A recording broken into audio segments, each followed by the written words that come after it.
Hi everyone, this is Elizabeth with 217 Creations, and I'm here today to share with you how I made my 3D paper sunflowers that you see on this layout. They're really easy and they're absolutely gorgeous in person.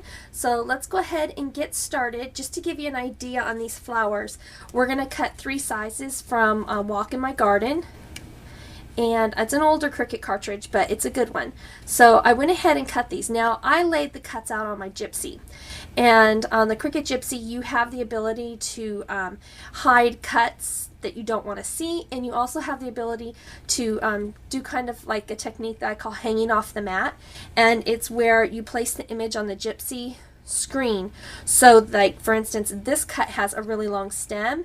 It actually hangs off, and because it hangs off the 12 by 12 mat on the file, you only get the cut of the flower. You will not end up with the cut of the stem. It's a huge paper saver, especially if you want this, and if the cartridge does not offer this as a layer. That's my kind of workaround. I have another YouTube video called Creating False Layers with Gypsy, and that's how I do it. It's really easy because I have a lot of favorite cartridges, especially some of the older ones, and sometimes they don't always have all the layers that I want to make things dimensional. So that's my trick there. So we're going to start with our 3 cuts. And I like to use a variety of papers. So in this one you can kind of see I've got a textured kind of creamy yellow. I've got a pearlescent from Coordinations from the Gemstones. And then I've got kind of a vintage yellow here. And this is also from Coordinations. It's one of those the core ones that have a solid color in the back you can sand off. So I start with them like this. And then from there, what I like to do, and I'm going to move this to the side so we can see how I do this, I use my McGill pad. Some people will use a mouse pad, but this just worked better for me. I'm going to go ahead and zoom in so you can see nice and close how I'm going to do this. Now the center, we haven't talked about that yet, the center is actually cut the star shape, and it's from the one I used is from Flower Shop, one of the new Cricut cartridges, but as you can see this is a pretty generic shape. I'm sure you could find something very similar if not identical on many Cricut cartridges, but Flower Shop nonetheless is an awesome cartridge. So if you're hemming and hawing on that one, it's definitely one to get. So let's do this. This one is an example of what we're going to do right now before I start putting the center in. So I take my cuts, and using these ball styluses from McGill, I kind of just follow the cut around, and this gives the petals some dimension, breaks down the paper a little bit.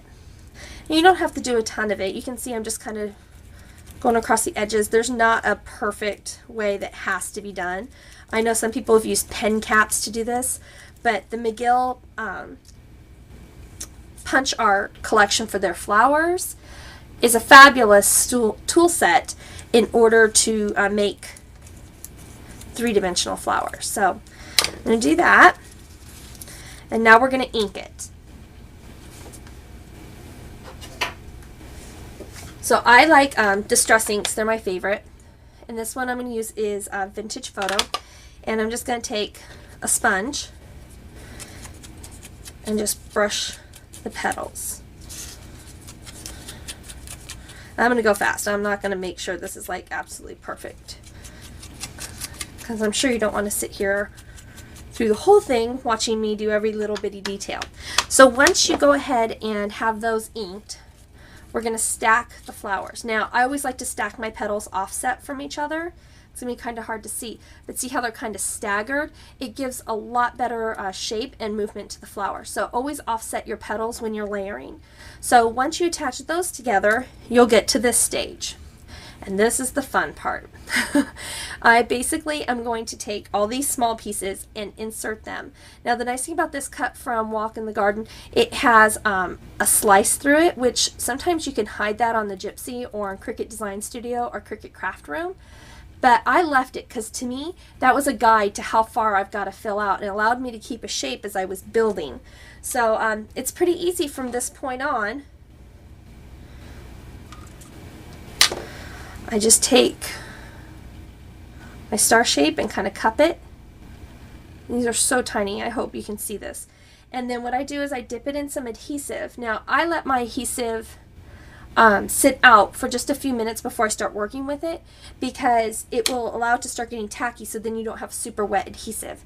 And what you're going to do is just come in and push it in. And that's why I love these stylus. Let me zoom a little bit more so you can kind of see this process. I hope that doesn't get too blurry.